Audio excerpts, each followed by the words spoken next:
Halo sahabat Mechanical Engineering, selamat berjumpa dengan Gusti Mechanical Channel. Channel ini sifatnya hanya sharing saja yang memuat materi dasar tentang Mechanical Engineering yang nantinya sahabat akan dapatkan di bangku kuliah. Harapannya semoga channel ini bermanfaat untuk para sahabat semua. Namun sebelum ke materi, dimohonkan bantuan sahabat-sahabat semua untuk melakukan subscribe, share, dan like, serta jangan lupa mengaktifkan tanda lonceng sehingga para sahabat semua akan mendapatkan notifikasi video baru dari channel ini. Pembahasan kita hari ini sudah memasuki bab 8, yaitu tentang gambar pandangan majemuk. Nah, apa itu pandangan majemuk? Nah, pandangan majemuk itu adalah gambar proyeksi dari suatu benda, itu dibuat dengan beberapa gambar pandangan.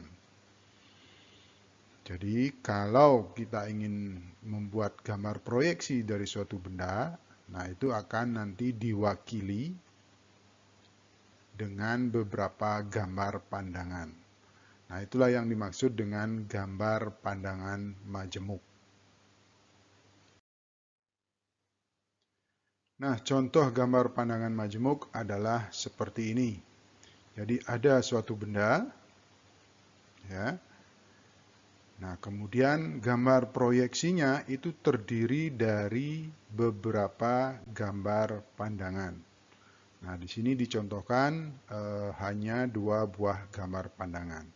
Nah, inilah yang dimaksud dengan gambar pandangan majemuk. Nah, gambar ini, gambar yang sebelah kiri, itu adalah hasil gambar ya, kalau kita melihatnya dari sisi samping sini. Nah, kalau benda ini kita lihat dari sisi samping ini, maka hasil gambar pandangannya itu adalah seperti ini. Nah, kemudian kalau benda ini, kalau kita ingin buat gambar pandangannya atau gambar proyeksinya dari sebelah sini, dari sebelah depan, kita sebut saja dari sebelah depan, ya, maka hasil gambar pandangannya itu adalah ini. Nah, untuk gambar yang lain kalau dilihat dari sebelah atas, dari sebelah sisi, dari sebelah sini, ya, dari sebelah bawah, dari sebelah belakang, nah nanti gambarnya tentu akan berbeda. Nah, itulah yang dimaksud dengan gambar pandangan majemuk. Jadi suatu benda, kemudian kita pandang dari sebelah sisi kiri, sisi depan, sisi sebelah kanan, sisi atas, sisi belakang, sisi bawah. Nah, hasil gambar pandangannya atau hasil pandangan dari sisi-sisi tersebut kita buat gambar pandangannya. Jadi ini. Maka satu benda ini kita buat dengan beberapa gambar pandangan. Nah, pertanyaan sekarang adalah bagaimana cara untuk membuat gambar pandangan majemuk tersebut. Nah, untuk lebih jelasnya mari kita lihat gambar berikut. Nah, ini adalah benda yang ingin kita buat gambar pandangan majemuknya, dan kemudian ini adalah bidang gambar saudara atau bidang proyeksi atau kertas gambar saudara. Nah, kalau kita lihat itu benda ini itu terdiri dari beberapa bidang. Ya, beberapa bidang. Ini bidang 1, kemudian bidang 2, bidang 3, bidang 4, ini bidang 5, dan selanjutnya. Ya, jadi benda ini itu disusun ya, terdiri dari beberapa bidang. Nah, kemudian kalau kita lihat dari depan sini, ya, dari depan, dari arah tanda panah hijau ini, ya, maka dari bidang-bidang yang disebutkan tadi, itu ada yang disebut dengan ini adalah bidang normal, ya, bidang normal. Kemudian ini adalah bidang miring. Ya, ingat kalau kita lihat dari sini, dari arah depan sini, ini adalah bidang yang vertikal, dan kemudian ini adalah bidang yang horizontal, ini juga bidang yang horizontal. Dan kemudian ada juga bidang yang terhalang, seperti yang di belakang ini. Ya, yang di belakang sini, bidang yang terhalang. Ya, itu. Nah, jadi benda-benda itu kalau kita lihat, kalau kita pandang dari salah satu sisi, maka kita akan menemukan ada yang bidang yang normal, ya, bidang yang normal, bidang yang horizontal. Ini dilihat dari sini, ini juga horizontal, ada bidang miring, ada juga bidang yang vertikal seperti ini. Tuh. Nah, pada saat kita melihat dari depan sini, dari arah tanda panah hijau di sini, berarti garis-garis proyeksinya, ya, garis-garis proyeksinya itu akan seperti ini, garis putus-putus ini. Karena gambar pandangan majemuk itu adalah anak dari atau keturunan dari proyeksi sejajar, proyeksi ortogonal, ya, ya, tepatnya adalah proyeksi ortogonal, di mana proyeksi ortogonal itu garis-garis proyeksinya itu adalah sejajar seperti ini, ya, sejajar semua, dan tegak lurus terhadap bidang proyeksi. Ya, tegak lurus terhadap bidang proyeksi. Nah, kalau kita umpamakan mata kita, ya, mata pengamat ini adalah sebagai sumber sinar laser, ya, maka sinar lasernya itu adalah ini, ya, garis hijau ini. Jadi anggap mata pengamat ini adalah sekumpulan sinar laser, ya, yang lebih besar dari bidang gambar saudara, ya, yang lebih besar, jadi sekumpulan. Jadi akan banyak ada sinar-sinar yang seperti ini yang sejajar. Jadi itu, ya. Nah, kemudian karena kita pandang dari sini, ya, artinya bidang benda ini kita sinari dengan sinar laser dari arah depan, ya, dari arah depan. Nah, maka hasil gambarnya itu adalah ini, ya, adalah ini. Nah, kenapa hasil gambarnya itu seperti ini? Nanti akan dilanjutkan penjelasannya di slide berikut. Nah, untuk menjawab pertanyaan tadi, kita harus tahu prinsip-prinsip membuat gambar pandangan majemuk. Tadi dikatakan bahwa benda itu terdiri dari beberapa bidang. Ya. Nah, yang pertama adalah bidang yang horizontal. Ya, bidang yang horizontal. Nah, yang mana yang disebut bidang horizontal? Nah, ini adalah bendanya. Ya, kemudian kalau kita lihat dari sini, mata pengamat dari sini, atau sekumpulan sinar lasernya itu kita sorotkan dari arah sini, maka bidang-bidang yang horizontal ini adalah bidang yang merah ini. Ya, bidang yang merah ini. Ini adalah bidang-bidang yang horizontal. Nah, mari kita perhatikan, kalau bidang-bidang horizontal ini kita beri sinar laser, ya, yang garis sinarnya itu sejajar dan tegak lurus, ya, terhadap bidang proyeksi yang berada di depan sini, maka bidang-bidang merah ini, bidang-bidang yang horizontal ini, tentu tidak akan kena sinar laser. Ya, tentu tidak akan kena sinar laser.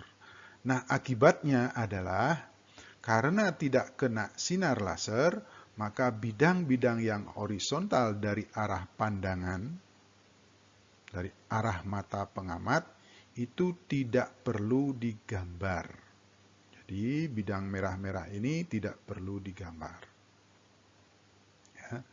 Nah, sebagai catatan, untuk bidang-bidang yang horizontal seperti ini, ya, karena dia ini datar, ya, datar, maka garis-garis ini dengan garis yang di belakang di sini, kalau kita pandang dari arah sini, maka garis ini akan berimpit atau ketinggiannya sama. Begitu juga garis ini. Atau dari depan saja. Garis yang setengah lingkaran di sini, ya, kalau kita pandang nanti dari sini, ini garisnya ini, itu ketinggiannya sama dengan garis setengah lingkaran ini, garis setengah lingkaran ini, dan garis yang ini. Ya, ini. Nah, ini harus diingat-ingat, ya. Nanti akan berguna pada saat kita menggambar-gambar pandangan majemuk. Ya, gambar pandangan majemuk. Nah, selanjutnya mari kita bahas bagaimana nasib kalau kita melihat sebuah bidang yang vertikal. Ya, bidang yang vertikal.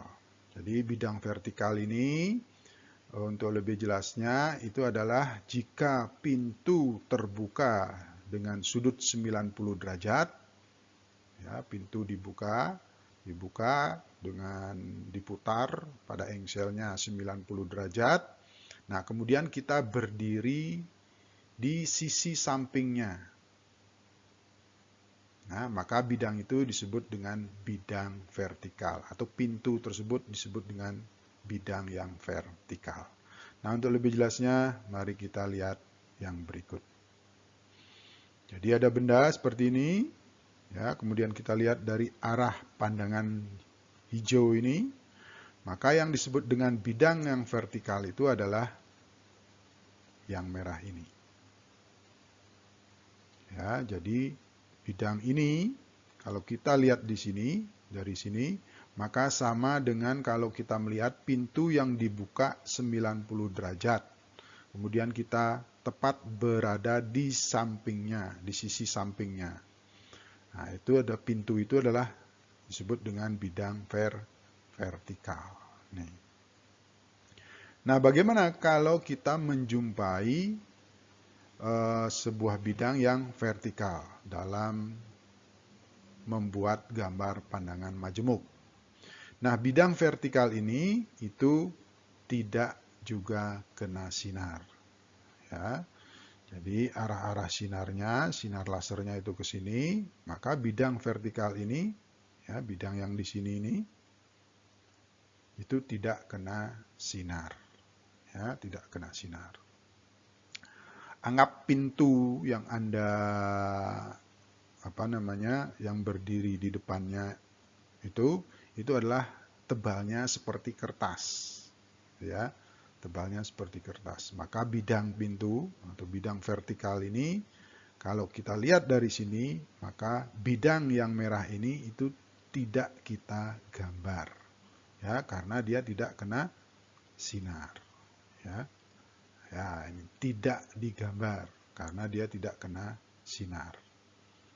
Jadi seperti itu.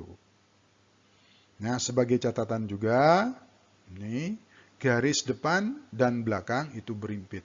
Karena dia vertikal, maka garis yang sebelah depan ini dengan garis yang di sini itu akan berimpit kalau kita lihat dari sini. Garis yang ini depan di sini akan berimpit dengan garis yang di sini, sisanya ini. Nah, itu catatan itu perlu Anda ingat-ingat juga. Nah, selanjutnya bidang yang nanti Anda jumpai di dalam membuat gambar pandangan majemuk itu adalah bidang yang normal. Nah, bidang yang normal itu adalah seperti apa?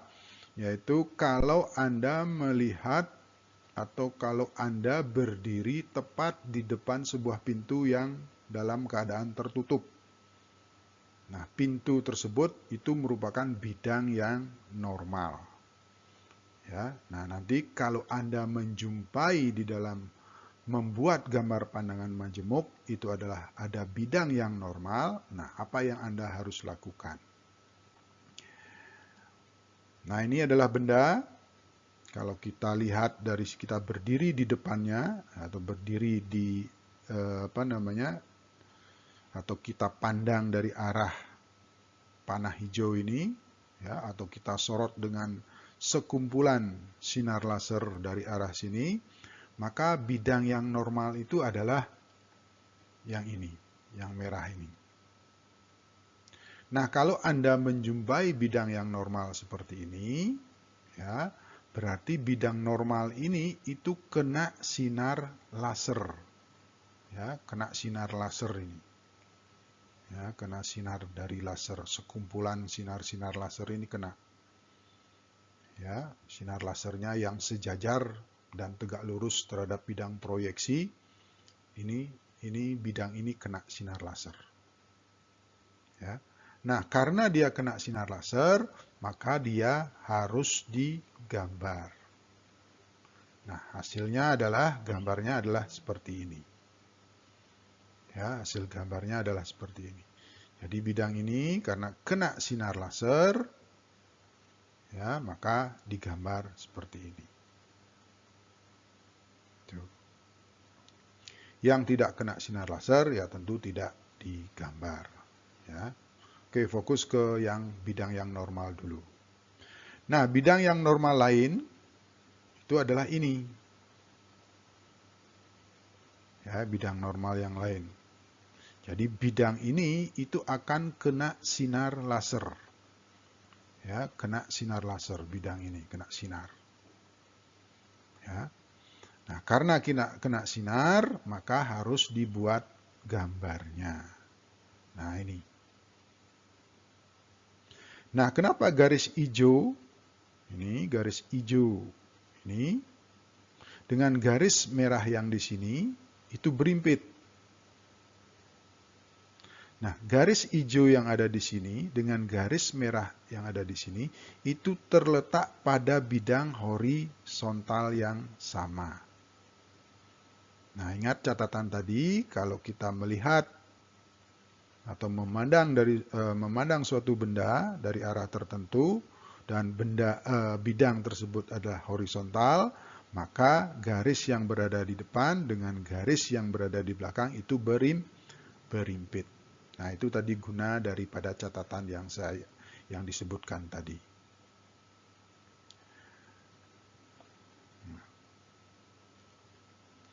Nah, karena di sini ada garis yang berimpit, garis hijau dengan garis merah. Nah, kemudian kita tentu tidak membuat kedua garisnya di sini. Ya, di sini nanti ada garis hijau dan garis merah. Itu tidak seperti itu. Nah, karena berimpit, kemudian kita buat, karena kebetulan di sini yang berimpit itu adalah garis continue, ya, continue sama continue, maka cukup buat satu garis saja di sini. Ya. Nah, inilah hasil akhir dari gambar pandangan dari benda ini kalau dilihat dari arah tanda panah ini. Ini jadinya. Bidang selanjutnya adalah bidang yang miring. Ya, nanti dalam membuat gambar pandangan majemuk, nanti Anda menemukan sebuah bidang yang miring. Nah, apa yang harus dilakukan? Nah, ini adalah contohnya. Jadi ini adalah bidang miring. Jadi bidang ini sebenarnya awalnya itu adalah bidang yang horizontal atau vertikal. Ya. Nah, kemudian bidang horizontal dan vertikal tersebut itu diputar pada sumbunya di sini. Ya, jadilah dia bidang miring. Nah, ini adalah sumbu putarnya. Ya, sumbu putar dari bidang horizontal atau bidang vertikal. Ya, tuh. Nah, akibat diputar pada sumbunya, jadilah dia bidang miring seperti ini. Nah, untuk lebih jelasnya Anda bayangkan sebuah jendela yang engselnya itu di atas, sisi atasnya. Jadi awal dari jendela itu tertutup, maka dia merupakan bidang yang vertikal. Ya, Anda berdiri di depannya, tepat di depannya, maka jendela tersebut adalah bidang vertikal. Tetapi kalau kemudian jendela itu dibuka, ya, yang engselnya itu sebelah atas, ya, ini sejajar dengan sumbunya di sini, maka jadilah dia bidang miring seperti ini. Nah, kalau Anda menemukan sebuah bidang miring, ya, nah Anda lihat bidang miring itu dari sisi dari sini, dari tanda panah ini, ya. Nah, maka itu garis sinar atau garis proyeksinya itu sejajar dengan sumbu putar. Ini Anda lihat, sejajar. Ya, jadi ini sekumpulan sinar lasernya ini kita sorotkan ke sini, maka bidang miring ini atau bidang miring ini yang mempunyai sumbu putar di sini itu sejajar dengan garis proyeksinya atau garis sinar lasernya tersebut. Nah, kalau kemudian bidang miring itu lihat dari sini, artinya itu dia tidak kena sinar laser. Ya, bidang miring ini, ya, di mana sumbu putarnya itu sejajar dengan garis sinar laser tersebut atau garis proyeksi tersebut, maka dia tidak kena sinar. Nah, akibat dia tidak kena sinar, maka tidak digambar. Sekali lagi, garis yang berada di depan dengan garis yang berada di belakang itu akan digambar berimpit. Ya, akan berimpit. Ingat catatan-catatan sebelumnya. Nah, kemudian ini bidang miring yang kena sinar laser. Ya, yang kena sinar laser tadi. Nah, bagaimana keadaannya sebuah bidang miring itu kena sinar laser? Kalau sebelumnya itu tidak kena sinar laser karena garis proyeksi itu sejajar dengan sumbu putarnya.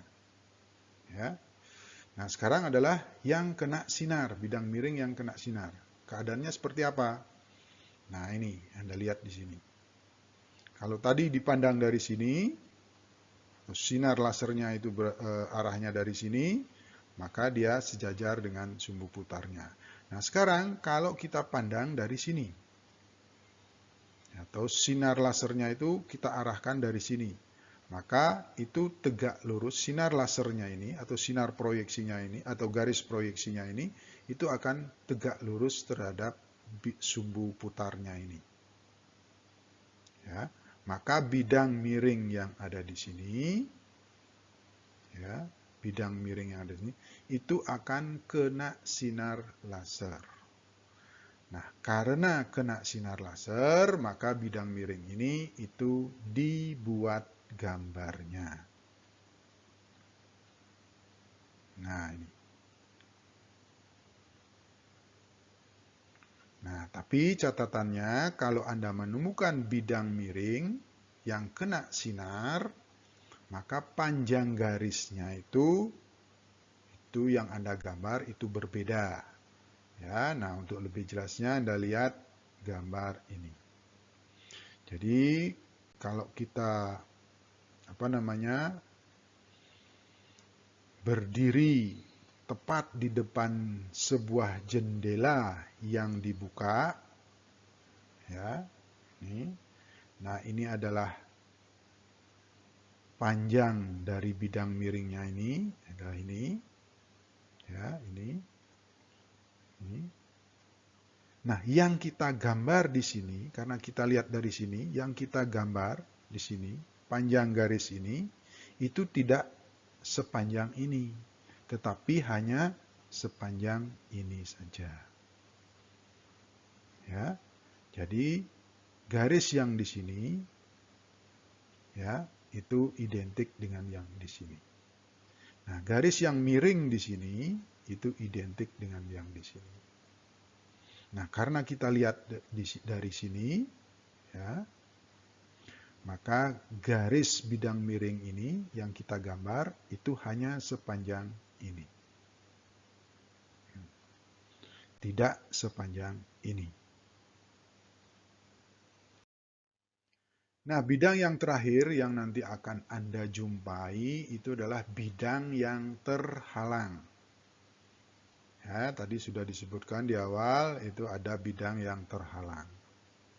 Nah, bidang terhalang ini itu adalah bidang yang normal.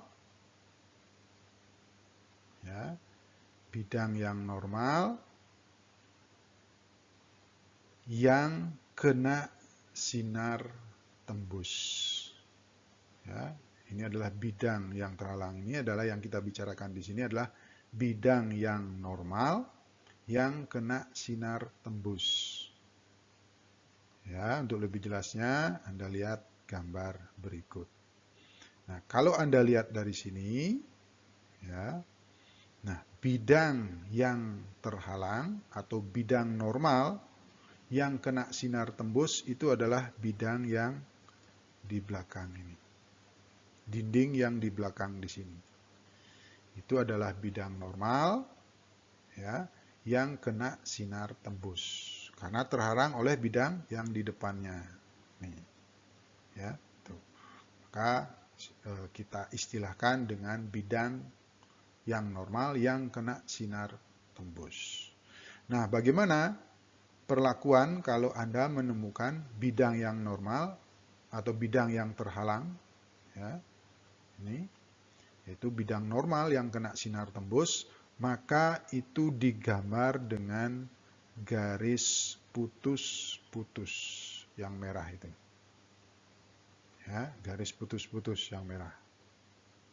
Ini garis putus-putus. Ini garis putus-putus. Jadi bidang yang merah ini Anda gambar dengan garis putus-putus. Ya. Nah, bidang yang lain yang kena sinar tembus itu adalah ini yang merah, satunya lagi sama yang biru. Ya, karena dia terhalang oleh bidang yang normal yang di depannya. Ya, maka inilah bidang normal yang kena sinar tembus atau bidang yang terhalang. Nah, sama ya, Anda buat gambar dengan garis putus-putus. Jadi bidang ini itu adalah setengah lingkaran atau yang biru ini dulu, yang setengah lingkaran ini, kemudian yang merah setengah lingkaran lagi. Nah, ini berimpit garis merah sama biru yang ada di sini dengan garis merah sama garis biru yang ada di sini itu berimpit, maka digambar dengan garis putus-putus yang sama.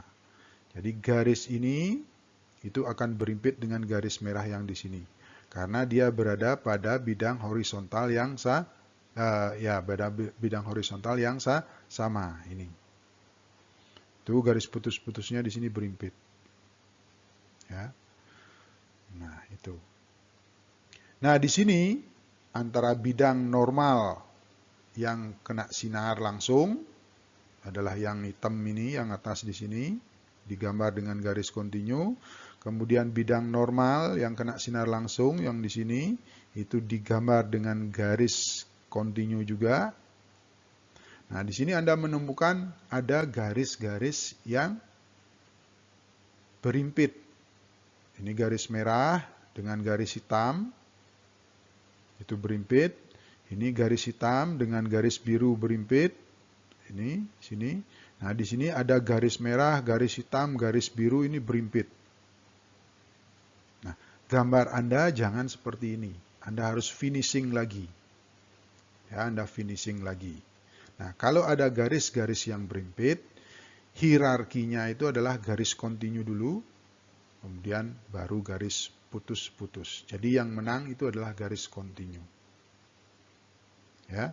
Jadi kalau Anda menemukan garis kontinu dan garis putus-putus berimpit, itu yang menang itu adalah garis kontinu. Jadi yang digambar yang kontinu.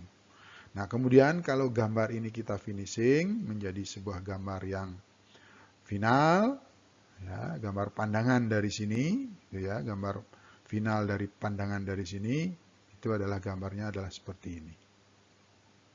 Ya. Di sini yang menang itu adalah garis kontinu. Ya, di sini ada garis kontinu yang menang, di sini juga begitu. Nah, ini garis putus-putusnya, karena dia tidak ada lagi, maka dia tetap digambar seperti ini. Nah, inilah gambar akhirnya. Bukan gambar ini yang Anda sajikan di kertas gambar saudara nanti. Tapi yang sudah di finishing. Nah, jadi itu teknik atau prinsip membuat gambar pandangan. Ya, nanti tentu Anda tidak hanya menemui hanya satu bidang saja, bisa kombinasinya, ya, bisa kombinasi dari bidang-bidang yang telah diterangkan tadi. Demikian pembahasan materi untuk kali ini. Jika para sahabat ada komentar, pertanyaan, saran atau ide, silakan ditulis di kolom komentar di bawah. Diucapkan terima kasih banyak untuk sahabat semua. Sampai bertemu kembali pada video selanjutnya.